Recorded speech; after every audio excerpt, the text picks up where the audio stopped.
Welcome to episode number 72 of 100+, an overview of 100 of the most important people, events, and ideas of the last 2,000 years. This is a survey of the forces and factors that have shaped today's world, Western civilization, the Christian faith, and you. This series of lectures is based on the idea that if we back up to the intersection of the Greeks and the Romans, with the Jews and the Christians, and then trace the development of this group as it unfolds through the Roman Empire, Middle Ages, Renaissance, Reformation, Enlightenment, modernity, and post-modernity, we will not only gain a better understanding of the past, we will also gain greater clarity about the present and a better understanding of what it looks like to faithfully follow Jesus today. In this lecture, we focus on the third of the four men who rule from the grave.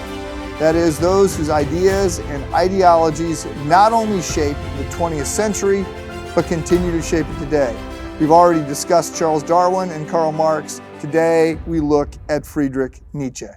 Before World War II, H.G. Wells, the famous science fiction writer, wrote a book entitled A Short History of the World, and in it he expressed the sort of very euphoric optimism of the age.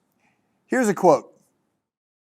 "Can we doubt that presently our race will more than realize our boldest imaginations, that it will achieve unity and peace, that it will live, that the children of our blood and lives will live in a world made more splendid and lovely than any palace or garden that we know, going on from strength to strength in an ever-widening circle of adventure and achievement. What man has done, the little triumphs of his present state, form but a prelude to the things that man has yet to do." So this is the idea. I've talked about this. This is the kind of optimism and really sort of euphoria that we find at the end of the 19th century as we are moving into the 20th century. The message of Friedrich Nietzsche, the German philosopher famous for his books such as Beyond Good and Evil and Thus Spoke Zarathustra, among others. He wrote lots of books, but famous for his books, famous for the statement, God is dead, and famous perhaps also for going insane. The message of Friedrich Nietzsche to H.G. Wells and to everyone else who was saying this kind of things is, "You fool, you have no idea what is coming. The 20th century is not headed towards utopia, it is headed towards blood and chaos. As soon as people wake up and realize that God is dead, they're going to realize that there are no rules. They're going to stop trying to play nice, and they're going to go after what they want without any concern over the rights of other people. I'm not crazy, everyone else is." So Nietzsche is a bit of a scapegoat in many Christian circles. When it comes to talking about evil, atheism, and nihilism, Nietzsche's name always comes up. But I think he sort of gets a bad rap because, while I do not line up with Nietzsche and what he thinks and what he believed, obviously he did not believe that there was a God. He was very much against Christianity. He was more describing what he saw and what was coming than he was necessarily advocating for it.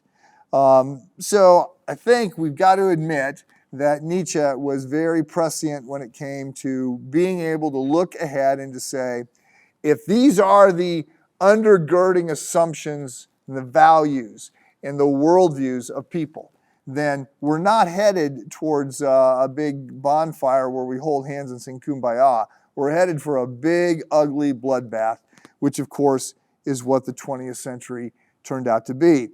You may remember that in 2017, the Oxford Dictionary selected post-truth as its word of the year.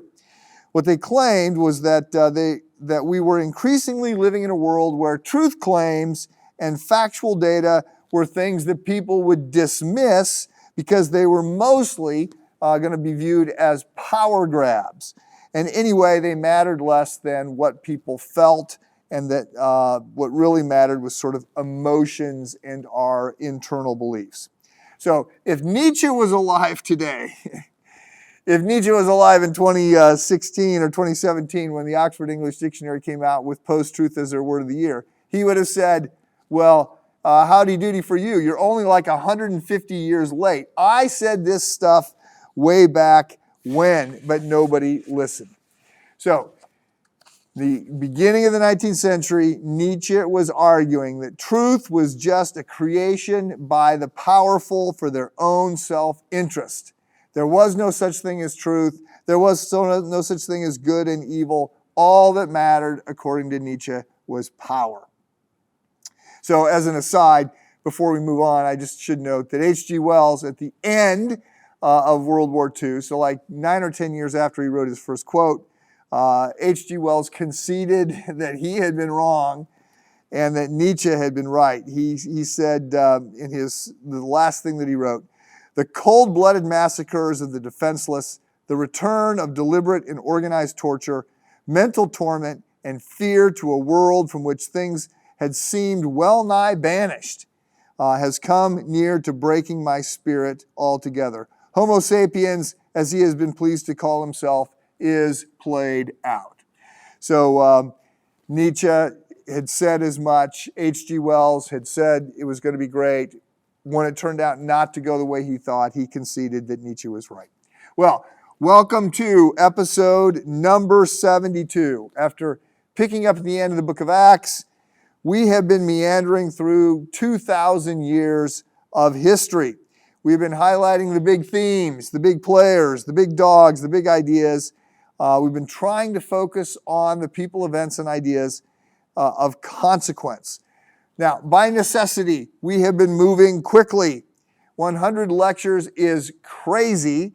If we were going to do anything even with some semblance of being comprehensive, it would take 1,000 lectures. And I promise you, I'm not sure I got 100 lectures in me.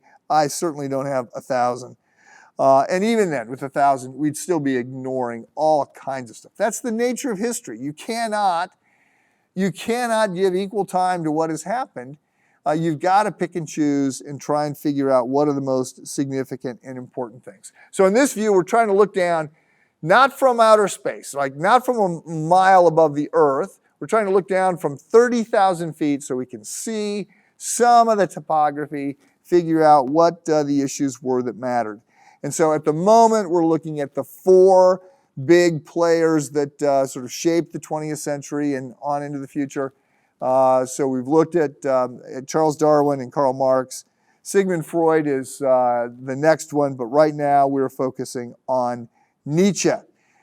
So they're all different, and Nietzsche, in one sense, they don't easily fit together in a series. In another sense, they do. I mean, I think they are the 4 that really predominantly rule from the grave. But Darwin wasn't necessarily out to attack Christianity in the way that you see with Nietzsche and Freud and Marx. And Nietzsche's influence is less, again, it's less that he's advocating a theory, trying to advance a theory as much as he's trying to explain what is happening. And so it's a little bit different than perhaps than what you see with Marx and Freud in particular, Darwin a little bit. So I'm not exactly sure how to assess Nietzsche's impact. What you will see is that he's brilliant and that he's disturbed and that he doesn't have many friends, but his ideas, while they were not big at the time, sort of a lot of them proved to be helpful in terms of understanding what was going on. And what we find with Nietzsche is not just is he a critic of Christianity, he's a critic of the critics of Christianity. So he is going to say that lots of people, for instance, Marx and Freud and Darwin, but lots of other people are going to try and develop theories. They're going to look and pull together, try and articulate meaning and coherent explanations and design systems and say, this is who humans are and this is how human society works. And Nietzsche is going to come along and say, if you do not believe in God, then you have to understand that you've got to get rid of a lot of the other stuff you're holding on to, because that is going to go away as well. If you get rid of the foundation of Christianity, or if you get rid of Christianity, you cannot keep the foundation of Christianity to build your own view. And so he's gonna be yelling about that. I am, as always, getting ahead of myself. So this will unfold. For now, suffice it to say that Nietzsche is the guy who comes out against just about everyone. He is a critic of the critics. He devotes a significant part of his career to calling out his peers who question the Bible, and to say, why, if what you say is not true, Christianity, if what you say is not true, why do you think humans have worth? Why do you think humans have dignity? Why do you think there's right and wrong? Why do you think we should care for the poor? Why do you think humility is a good thing? Why do you think kindness is better than being cruel? All of those things have to go away if you're getting rid of God. And again, he would argue that there is no God. So as I said, he's not the guy you invited to a party, and he wouldn't come if you did. He was very much a loner. And he was mad. Again, he goes insane and has physical problems in addition to mental problems. So he's not a happy guy. He's an angry guy, but he's a bright guy. So let me back up and start with some of the bio information. So Friedrich Nietzsche was born on October 15th, 1844, to a Lutheran pastor and his wife in Germany. His father died when he was fairly young, some sort of accident. He got a concussion and never recovered. He was raised by his mother and his grandmother and by his two sisters. And one of the things that you hear or you read over and over about Nietzsche is that they doted on him. He was the one guy in the extended family, and they gave him all kinds of attention. So it was assumed, he's very bright, precocious kid. It's assumed that he is going to follow in his father's footsteps and become a pastor. But by the age of 18, he had lost interest in God. He was much more interested in alcohol and in cavorting around town. He does eventually find his way to the University of Leipzig, where he studied philology, which is the study of languages and the etymology of languages. So J.R.R. Tolkien was a philology professor. So if you read Lord of the Rings, the reason he's making up languages is because that's his thing. So anyway, he graduates from the University of Leipzig with a PhD in philology. He is a prodigy, and he is awarded a professorship, and he becomes the youngest professor of philology in Germany at the time. He's 24. At this point, his career seems set. He has a good, stable job, but he was not interested in academia, and he believed that if he gave himself to studying and thinking about philosophy, he would become,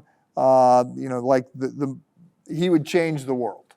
And so, for him, philosophy is not, by the way, a bunch of guys in tweed jackets arguing about debating ideas and all this stuff and then doing nothing about it. To him, philosophy was like the collision of ideas that changed the world, and he had no interest in just sort of academics for academics' sake. He tried to cram into his books. He wanted to put more content in one page than most books had in the entire book. And he wanted to write in such a compelling way. And sometimes he does. I mean, reading Nietzsche is a bit of a head trip, but he wanted to write with so much power and passion that you could not do something about it. Like, if you got his ideas, like, you were bound to go take action. So it's not dry stuff, Nietzsche. I'm not going to recommend that you read a lot of Nietzsche. I'll explain that in a bit. But he decides he's not going to be a philology professor, so he starts to study philosophy. He begins to abandon his professorial duties and to study philosophy. At some point, he becomes friends with the musician Richard Wagner, and they will sort of be two peas in a pod.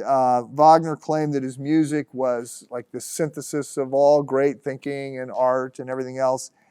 And Nietzsche agrees for a while. He thinks that Wagner was a supreme teacher, philosopher, lawgiver, and prophet. But then So they're hanging out for a while, but then Wagner begins to become famous, and Nietzsche thinks that Wagner is selling out, and so this will be his biographers, Nietzsche's biographers will say this was a big, significant turning point when their friendship ends, and Nietzsche decides he's not going to be hanging out with people, he's not going to be invited to the parties, he is going to have to do this on his own. So he begins to travel around. He will do what we, if you know much about Nietzsche, what you sort of think he does, and that is that he travels around looking for places to deal with his poor health. And he's in and out of insane asylums. It's generally believed that he goes insane from syphilis, which he contacted from a prostitute in 1870. There's a little bit of pushback on that theory. Not universally accepted, but it's the prevailing one. So he's got physical issues, he's got mental health issues. He's going to travel around looking for cures and looking for places of peace where he could write. He tends to write in a flurry. It's almost as if he's got a bipolar disorder. He's manic, and then he crashes for a month. And so he will spend some time writing these books. He self-publishes all his things because he thinks he can make more money, and he also, he just doesn't get along with people, including publishers. So, and by the way, his books are not very popular. He does not have a following of any significance during his lifetime. In 1891, he is admitted by, I believe, his sister into an insane asylum, and he is now, at this point, going to spend the next 10 years living there. And at some point, he'll claim to be Jesus Christ. I mean, he will have a tragic ending of his life. If Arthur Brooks is right in his new book, so Brooks is the Harvard Business School professor who teaches on leadership and on happiness, and his most recent book is From Strength to Strength, and he says that he read 10,000 studies on happiness, and it's not a mystery what makes us happy. He says, I can tell you what makes you happy. There's 4 things: faith, family, friends, and meaningful work. So if he's right about that, and I tend to think that he is, I mean, I obviously think we were created by God for God. If we don't have a relationship with God, then that's a gap. Family is the foundation of society, and it's the place of where we can relax, where we're loved unconditionally. Friends are also, the people that are with us. Friendship makes life. We were made for community. We were made in the image of a God who has eternally existed in the eternal friendship of himself, Father, Son, and Holy Spirit. But additionally, I think that Brooks is right in saying we need meaningful work. If the Bible is our guide, and of course I think the Bible is our guide, then it's clear we don't work to live, we live to work. Like we were given work to do, we are to work. And we need work, we need meaningful work in order to have lives of meaning. So in that sense, Nietzsche doesn't really have those. So no faith, his family, he does get cared for, he doesn't marry, but he is cared for by his sisters. He doesn't have friends of any significance, and while his work, he believes at times is very meaningful, it's not getting any recognition, he's not getting much money for it, so he's not a happy camper. He does console himself with the belief that the fact that he has no friends means he has more time to think and to write and to lay down his philosophy. So, by the way, I have to just say, I always find it a little odd when people, philosophers in particular, like postmodernists and others, who say there is no meaning, write books saying there is no meaning, and then get mad when people don't read them. Like Foucault wrote a book saying language was meaningless. And I think it's Foucault. He writes a book saying language is meaningless. It has no meaning. Words can mean anything at all. They can mean nothing. And then he's mad when nobody reviews the book. Like, who's going to review the book? I'm reviewing a book that says nothing that I write has any value? So anyway, Nietzsche falls a little bit into that camp. I don't think he's quite as clear thinking as he thought he was. But Anyway, he suffers from a bad mix of brilliance, pride, harsh personality, and mental illness. He's brilliant, but here I'll say, it's worth reading a little bit of Nietzsche just because he's not a boring, dry, German philosopher that says things that you've got no idea what he's saying. He gets you out of his chair. But as Mansfield, a professor at Harvard, Mansfield recently wrote a book on Western civilization, and he's been at Harvard for like 50 years. He went there as an undergrad and then graduated. I think he did undergrad and PhD there, and then he started teaching there, and he's now in his 80s, and he's been there his entire life. Since he got out of high school, he's been at Harvard. And he has won all kinds, Medal of Freedom or whatever the president gives out, and all kinds of academic honors. He's a very distinguished writer and thinker. His last book is on Western Civ. And he calls Nietzsche one of the most indispensable philosophers of our time, but he says he always warns students not to fall in love with him. He said, "I always tell my students that Nietzsche is someone whom you will probably like more than you should. He makes a wonderful diagnosis of the crisis of our time, but his solutions are not to be recommended." So, again, I think that's what I'm saying. I think Nietzsche gets a little bit of a bad rap in Christian circles because he says God is dead, but he's not. He's just sort of describing what he sees happening in culture and how people are living, and then he's saying this is what is going to follow. So, I have struggled this week to distill Nietzsche down into a few bite-sized things that you can hold on to.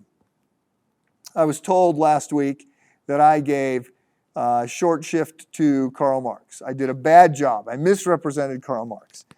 I was told that I needed to stay in my lane. And I think actually that Marx is easier to understand than Nietzsche. So I'm a little gun-shy here when it comes to trying to summarize Nietzsche, who is by no means a lightweight. So I pushed back on the criticism. I love criticism. I love the questions. I love thoughtful criticism is very helpful. Feedback is the breakfast of champions. Absolutely, I want to hear it. But I took umbrage with the idea that I was completely out of my lane, saying, "Look, only a fool is going to take on this project of trying to water ski over the top of a couple thousand years of history. I cannot be an expert on any of these people." So I have tried to distill Nietzsche down, give you a Nietzsche 101. I actually had it written down as Nietzsche for Dummies, and then I thought, no, what I really need to say is Nietzsche by a dummy. But I'm going to go back to Nietzsche 101. I have 8 points. So my effort to this is, if you're taking freshman philosophy class and your final exam is who was Nietzsche and what did he think, here are your 8 points. 1, he's famous for saying there is no God, or that God is dead. By the way, there's a cartoon that makes the circles, makes the rounds in certain circles that I hang out with. It says, on a blackboard you see written, "God is dead," and underneath it says Nietzsche. And then a student goes up and writes under that, it goes, "Nietzsche is dead, God." So, so that's what he's famous for. If people only know one thing about Nietzsche, it's that he said God is dead. Alongside saying God is dead, he also was a fierce critic of Christianity. He thought it was trouble, thought it was untrue and unhelpful. Now, he doesn't just write against Christianity, but he is in the West. He's in Germany, again in the last part of the 19th century.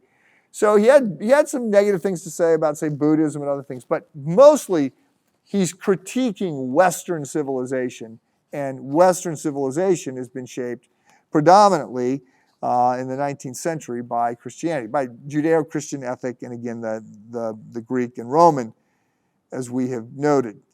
But so he comes out against Christianity, and in his view, Christianity has led us down a path of slavish obedience to our conscience, to pitying the weak and suppressing the instinct for our own self-preservation and for keeping us from our quest for power. He declares it's time to move on from the belief that God is real. He says, God is dead. We can be free from God. Point number 2. Given that God is dead, nothing matters. So there's a bumper sticker that I saw, and it quotes Jesus in Matthew 19, saying, with God all things are possible. So it says, with God all things are possible, and then it says, without God, everything is permissible. So that's Nietzsche. So without God, everything is permissible. Point number 3. Nietzsche wants people to live into this truth. He argues that we need to grow up and face reality. So earlier I said one of the issues about Nietzsche is that he is not just a critic of Christianity, but he's a critic of the critics of Christianity. So what he says is, you say there is no God, and that is a fine statement. You're right. But then you act as though there is a God. You're not consistent in following this through. So he wants people to be brutally consistent. One writer writing about Nietzsche says, he does not search for a more effective moral life. He attempts to save life from morality itself. So remember, Nietzsche is viewed as one of the founders of nihilism. And not everybody says he's a founder of nihilism, and he's also sometimes seen as a founder of existentialism. And it gets a little bit messy because he doesn't always claim these things. But the idea that the existentialists had was, if there is no God, then we're free. We've got to create our own meaning. There is no meaning, but we can create our own meaning. Nietzsche sort of criticizes that. Sometimes he actually sort of doesn't criticize it. But Nietzsche says, if there is no God, there is no meaning. Live as if there is no meaning. The main point here for number 3 is that Nietzsche wants people to be consistent with the idea that there is no God, so there are no values.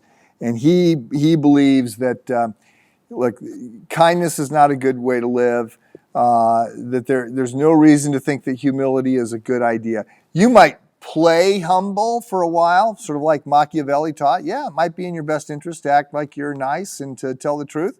That might help you later on be able to lie at a more strategic time. But there is there's no judgment coming. So don't live as if there is a judgment coming. Point number 4, what matters is power. The key line here is the will to power. So there's a book out. Nietzsche didn't write the book. I believe his sister published it after he died, and it was a collection of his essays and things. But he was often talking about the will to power. And so she just sort of collected a bunch of stuff and put that in this book. But Nietzsche would say, the goal of your life is not to be good. The goal is to be great. And that is to have power, to be able to get your way. Because in the end, that's all that matters, right? If this is all there is, then you want to have all the power you can have, so people have to do what you want and you don't have to do what they want. Point number 5. Nietzsche is mad. I may be repeating myself here. I'm sure I'll get more comments this week. But Nietzsche is mad in part because he thinks few were bright enough to see this, and fewer still are fewer still are strong enough to face it. So all that matters is power. Few are bright enough to see this because there's sort of a halo effect of Christianity that holds on. And he said it would hold on for a couple hundred years.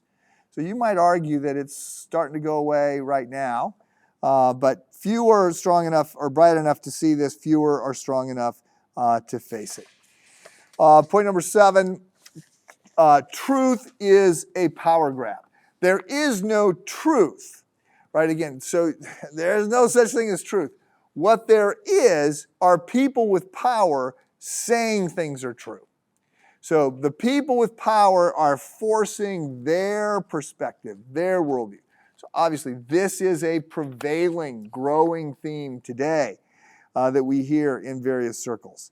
So Nietzsche would argue that truth is pure metaphor. It's perspective on life imposed by the dominant force. So because it's perspective, we should not approach truth claims trying to verify them and see if they're true. Instead, when we hear a truth claim, we should ask, why did this view emerge and who does it help? So truth is not, I'm not finding truth because it's actually lines up with objective reality, lines up with a world that is ordered by a God who has order and consistency. No, there is no such thing as truth. There's just people with power forcing their way. Now, I would just pause here to point out this could be understood to be Nietzsche trying to claim power to force his way, right? I mean, anytime anybody says that there are no absolutes, right, they are violating their very statement. They're making an absolute statement saying there are no absolutes. Philosophers call this a self-stultifying proposition. It's like saying, I always lie. That statement cannot be true. If I always lie, I'm lying about the fact that I always lie. So I'm telling the truth, right? This is nonsense. So Nietzsche was not always as clear thinking as he might have imagined himself to be. Okay, well, I think, dear listener, that is enough for you to get a passing grade on your freshman in college philosophy class. But I'll give you one more for extra credit in the event that you did poorly on the midterm. So here's an eighth insight. According to Nietzsche, history is just a battlefield in which power was playing out. We cannot study history for insights or lessons. It has no meaning whatsoever. It's just chaos. So Nietzsche was not even comfortable talking about like the rise and fall of certain powers because he was just wanting to be so completely obtuse to whether or not that was a good or a bad thing, the rise of one empire versus the fall of another. Clearly, if Nietzsche's right, there is no right side of history to be on, right? Because there is no morality at all. You cannot say that history bends towards justice. You cannot say it's a good thing the North won the Civil War. You cannot say slavery is wrong. You can't say any of these things. And Nietzsche would argue that if we grow up and study history, we would understand that. Now, that's where I'm going to stop for today. You picked up that Nietzsche is, was not a happy camper. He was not celebrated during his life. He had very specific ideas about what the absence of God meant. You know that he wrote a lot of books and that he had poor health and eventually goes insane. I think he's a helpful guy to understand because I think he was onto something. Back in the 1880s, he was writing about what the 20th century was going to look like and indeed what the 21st century would be like if we move into a world where there is no God and the Christian foundations that have shaped a culture that have for a long time said there is no God, but I'm still going to live as if there is one, moves past that. So Nietzsche will come up a lot in future lectures because a lot of people are going to say, well, Nietzsche was behind Nazism, or Nietzsche is behind existentialism, Nietzsche is behind anti-Semitism, Nietzsche is behind all these other things. So you'll hear his name as we're moving forward. But next up, next time we're back, episode number 73, we will be looking at Sigmund Freud. See you then.